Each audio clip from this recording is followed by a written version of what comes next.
इस लेक्चर के अंदर हम हिमाचल प्रदेश के इकोनॉमिक सर्वे से कौन कौन से इम्पोर्टेंट पॉइंट हैं जिन पर आयोग क्वेश्चन पूछ सकता है, तो हम उसी के बारे में डिस्कस करेंगे। तो सबसे पहले हम देखते हैं हमारा, क्योंकि आज हम जो देखेंगे वो एनवायरनमेंट से रिलेटेड चैप्टर है, तो ज़्यादा बड़ी मैंने यहाँ पर स्लाइड नहीं है, छोटी छोटी चीज स्लाइड्स हैं और जिससे आपको जो फैक्चुअल चीजें हैं वो आप आसानी से कर पाओ। देखिए, पहले हम बात करते हैं हमारे कॉन्स्टिट्यूशन के अंदर ऐसे कौन से पार्ट्स हैं जिनके अंदर एनवायरनमेंट से रिलेटेड लिखा हुआ है। देखिए, हमारे कॉन्स्टिट्यूशन के अंदर दो पार्ट हैं। एक तो directive principle of state policy, ये पार्ट 4 के अंदर आता है और इसका आर्टिकल 48A। और एक और है, आ, ये हमारा पार्ट 4A के अंदर आता है और ये हमारी जो है फंडामेंटल ड्यूटीज। फंडामेंटल ड्यूटीज के बारे में आपको पता होगा। फंडामेंटल ड्यूटीज हमारी 42nd कॉन्स्टिट्यूशनल अमेंडमेंट एक्ट 1976 के अंदर ऐड की गई थी।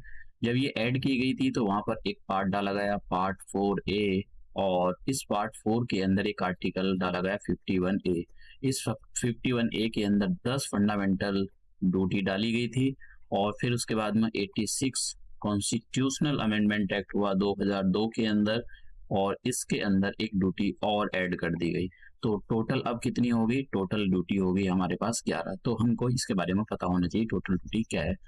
अब ये जो फंडामेंटल ड्यूटीज हैं तो इसके अंदर ये बोला गया, ये सिटीजनों का कर्तव्य है कि वो अपनी लेक्स को बचाएं, भारत की लेक्स को, रिवर को बचाएं, वाइल्ड लाइफ को बचाएं, ठीक है, क्योंकि और जो उसमें रहने वाले क्रिएचर हैं उनको बचाएं, उनकी रक्षा करें, उनके जो प्रति है एक स्नेह रखें, प्यार रखें, कंपैशन रखें, ठीक है, क्योंकि जब तक आप नहीं रखोगे अदरवाइज उनको मार के खा जाओगे। चाइना वाला हाल हो जाएगा, वहां पर वो सारी चीजों को मार के खा जाते हैं।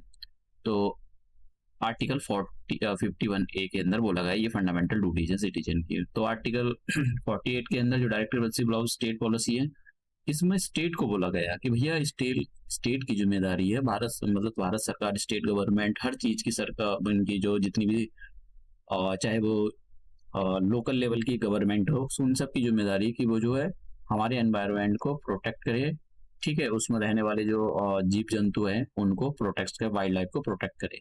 तो आपको ये पता होना चाहिए। अब बात करते हैं हिमाचल प्रदेश से रिलेटेड। देखिए, हिमाचल प्रदेश एक ट्रांस हिमालयाज और हिमालयाज रीजन में आता है, दो रीजन। तो एक ऐसा स्टेट इंडिया का जो कि उसके अंदर ट्रांस हिमालयाज भी आते हैं, जैसे लद्दाख रेंज हो गया, काराकोरम रेंज हो गया, जास्कर रेंज हो गया, और हिमालयाज की ग्रेट हिमालयाज, शिवालिक और मिडल हिमालयाज की बंजार रेंज, ये सारी धौलाधार रेंज, ये सारी जो है शिवालिक, ये जो है हिमाचल प्रदेश के अंदर आती हैं। हिमाचल प्रदेश का एरिया मैंने पिछली स्लाइड में आपको बताया था। ये देखिए रट्टा होना चाहिए, मैंने यहाँ पर मिलियन हेक्टेयर में दे रखा था। पिछली वाली स्लाइड में मैंने, पिछले वाले जो लेक्चर था उसके अंदर मैंने स्क्वायर किलोमीटर में दिया था, तो हो सकता है कि इसमें भी पूछ ले। अब हम यहाँ पर बहुत ही इंपॉर्टेंट जो पॉइंट है उसके बारे में डिस्कस करेंगे, क्योंकि इन पर क्वेश्चन पूछे गए। अगर हिमाचल प्रदेश का टोटल फॉरेस्ट एरिया की बात की जाए तो ये 37,948 स्क्वायर किलोमीटर है। और ये जो, अगर आप इसको परसेंटेज में कन्वर्ट करोगे तो इसका, ठीक है, इसका इस वाले एरिया का, जो हिमाचल प्रदेश का जो एरिया है, टोटल लैंड एरिया है, इसको आप 1.6% 5.56% करोगे तो इतना एरिया निकल कर आ जाएगा आपके पास मिलियन हेक्टेयर में। यहाँ पर स्क्वायर किलोमीटर में दे रखा है। तो ये वाला पॉइंट ये वाला पॉइंट बहुत इंपॉर्टेंट है। ये इतना इंपॉर्टेंट नहीं है लेकिन ये बहुत ज्यादा इंपॉर्टेंट है, इसमें क्वेश्चन पूछा गया। लेकिन अगर हम ये बात करें कि एक्चुअल में हिमाचल प्रदेश का जो फॉरेस्ट एरिया है वो कितना है एक्चुअल में, तो टोटल फॉरेस्ट एरिया ये हो गया। एक्चुअल में फॉरेस्ट एरिया कितना है? एक्चुअल में फॉरेस्ट एरिया हिमाचल प्रदेश का बहुत इंपॉर्टेंट है ये वाला पॉइंट, इसमें 15,453 स्क्वायर किलोमीटर। आयोग ने कोई क्वेश्चन पूछा है यहाँ पर, और ये जो है 27.74% पार्ट कॉन्स्टिट्यूट, परसेंटेज के मामले में इतना है। और अगर एग्जैक्ट फिगर के बारे में देखें तो ये 15,443 स्क्वायर किलोमीटर। तो ये एक पॉइंट आपको पता होना चाहिए, ठीक है। अब इसको, ये जो एरिया है इसको बढ़ाने की बात हो रही है हिमाचल प्रदेश में कि भाई ये जो हमारे पास और एक्चुअल में फॉरेस्ट एरिया, इसको बढ़ाकर हम 30% करें। इन्होंने ये जो बोला है, कि भाई 27.74% अभी हमारा ये एक्चुअल फॉरेस्ट है, तो इसको बढ़ाकर 30% करना है। कब तक करना है, इस पे क्वेश्चन पूछा गया है। ये बहुत इंपॉर्टेंट पॉइंट है जो हम डिस्कस कर रहे हैं। ये 2023 तक, जो सस्टेनेबल डेवलपमेंट का डेट है 2023 तक, 23 नहीं 30 तक, 2030 तक हमको ये गोल जो है अचीव करना है। हमको हिमाचल प्रदेश का जो एरिया है वो 27.7% से बढ़ाकर 30% कर देना है। कब तक, 2030 तक। तो ये पॉइंट हमको पता होना चाहिए, ठीक है। ये बहुत इंपॉर्टेंट पॉइंट थे। अब हम बात करते हैं हिमाचल प्रदेश के बारे में, कि देखिए यहाँ से पीसीएस में क्वेश्चन पूछा गया था। ये वाला, ये 2024 का जो पीसीएस हुआ, इस वाली स्लाइड से क्वेश्चन पूछा गया था। तो ऐसा नहीं कि हम ये वाला पॉइंट पूछा गया, ये वाला, ठीक है, ये वाला पॉइंट पूछा गया है, ये वाले पॉइंट को क्वेश्चन पूछा गया है, इस पॉइंट को क्वेश्चन पूछा गया है। बहुत सारे ऐसे क्वेश्चन है, ये वाले पॉइंट, इस वाले पॉइंट को क्वेश्चन पूछा गया है अलग अलग एग्जाम में। तो ये हमको जो है पॉइंट, तो ये जो पॉइंट है हमको याद होने चाहिए अच्छे से। देखो, इनको इग्नोर नहीं कर सकते हैं। इकोनॉमिक सर्वे से पढ़ो या आप कहीं से ही पढ़ो, लेकिन फिलहाल तो ये तैयार होना चाहिए। अब बात करते हैं यहाँ पर। देखिए, आपको ये वाला जो डेटा है ना, ये तैयार नहीं करना है। ये वाला इसको इग्नोर करता हूँ। आपको ये याद रखना है नीचे वाला, ये इसी पे नीचे वाले को क्वेश्चन पूछा गया, जो लेटेस्ट होता है उसको पूछा गया था। जो हिमाचल प्रदेश का वेरी डेंस फॉरेस्ट है, ठीक है, समझ गया, वेरी डेंस फॉरेस्ट है, जो 70% से ऊपर है।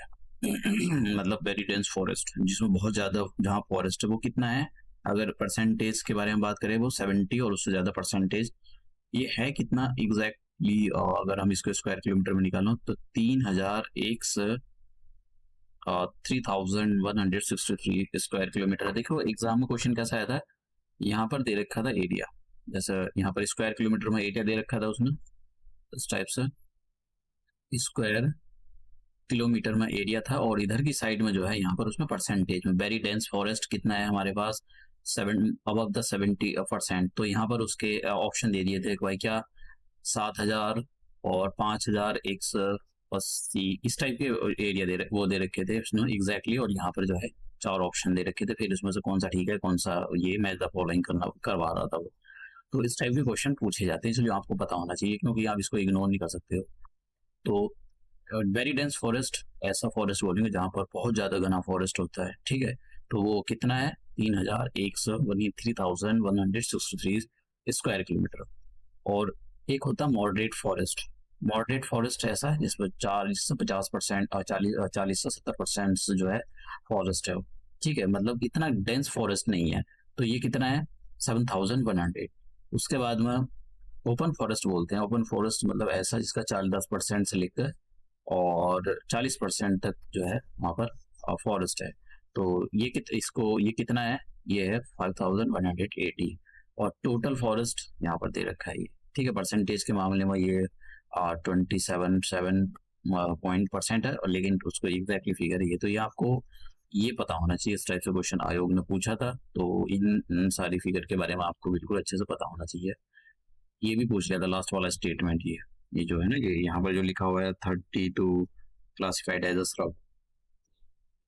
अब यहाँ पर एक क्वेश्चन, यहाँ से बहुत सारे क्वेश्चन बनते हैं, पता नहीं कैसे पूछे आयोग, कि आपसे ये पूछ सकता है डिस्ट्रिक्ट वाइज यहाँ पर फॉरेस्ट एरिया दे दिया, तो सबसे ज्यादा फॉरेस्ट एरिया कहाँ पर है, लाहौल एंड स्पीति डिस्ट्रिक्ट, दूसरे नंबर पर किन्नौर आता है, यहाँ पर चंबा आता है, कुल्लू आता है। तो आपसे देखो इधर से भी पूछ सकता है और यहाँ से भी।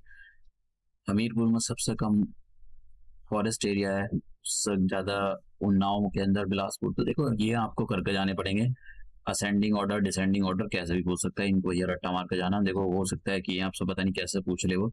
तो सबसे ज्यादा फॉरेस्ट कहाँ पर, कौन सा स्टेट डिस्ट्रिक्ट में मिलता है, ये भी पूछ सकता है। कौन से कम मिलता है, ये भी पूछ सकता है।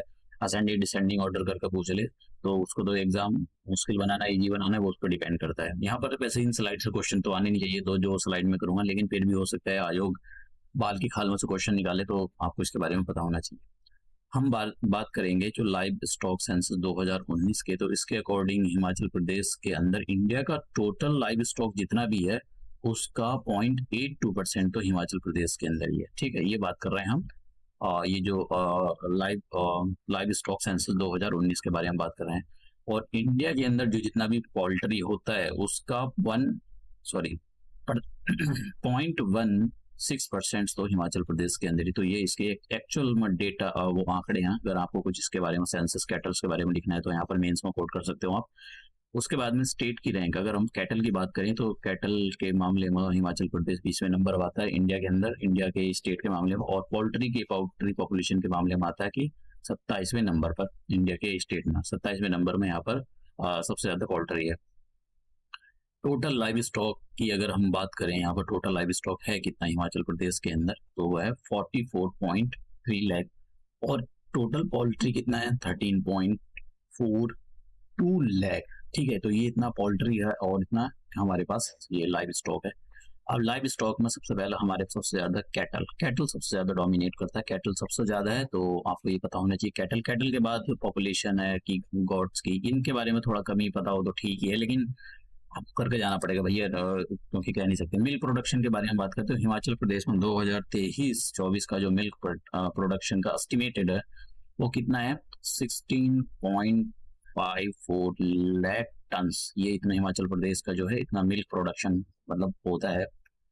और सबसे ज्यादा मिल्क कौन, मतलब इसमें सबसे ज्यादा जो मिल्क है वो गाय देती है, सब 70%। बाकी उसके बाद में दूसरी चीजें आती है जैसे कि फैलो हो गया, ये देती है, ये 27% कॉन्स्टिट्यूट करती है। तो देखो भाई, रट्टा मार के जाना यहाँ पर, इन बार पता नहीं आ भी सकता है नहीं भी आ सकता है, मैं कुछ कह नहीं सकता। लेकिन आयोग ने पीसीएस में यहाँ से एग्जाम दिए थे और पहले पिछले जो अलाइड सर्विसेज के पेपर हुए हैं उनमें भी क्वेश्चन रखे हैं, वो हालांकि मैंने रखे नहीं है, पुराने डेटा थे तो फिर मैंने इसलिए नहीं रखा है। तो इनके बारे में आपको पता होना चाहिए, इस टाइप से क्वेश्चन फ्रेम हो सकते हैं। बहुत सारे क्वेश्चन इसी स्लाइड से, मतलब देखो क्वेश्चन इतने सारे फ्रेम हो जाते हैं। हम क्या करते हैं, जीके वगैरह इन सारी चीजों पर, अरे वो ठीक है, जीके भी ठीक है, लेकिन ये सब करंट के अंदर आता है। आप अगर आपने देखा हो, वो करंट के अंदर ऐसी चीजें पूछेगा, आपने कभी पढ़ी नहीं होगी, भैया हमने ये मैगजीन पढ़ी थी, वो मैगजीन पढ़ा था, फलाना पढ़ा था, ढिमकाना पढ़ा था, ये पेपर पढ़ा था, वो पढ़ा था, ये तो पता नहीं कहाँ से आ गया करंट के नाम पर।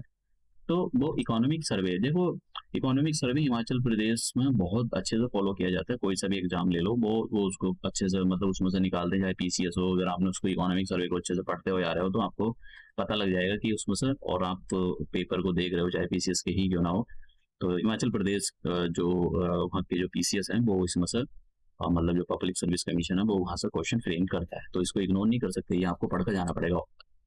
तो हम ये अपना जो है लेक्चर यही समाप्त करते हैं और मिलते हैं नए। देखो इकोनॉमिक सर्वे और सेंसस, ये तो दो चीजें आप स्किप मत करना भैया, जीके तो है ही है तो, लेकिन दो चीजें स्किप बिल्कुल मत करके जाना क्योंकि इनसे क्वेश्चन पूछे जाते हैं। तो हम अपना ये लेक्चर यही समाप्त करते हैं।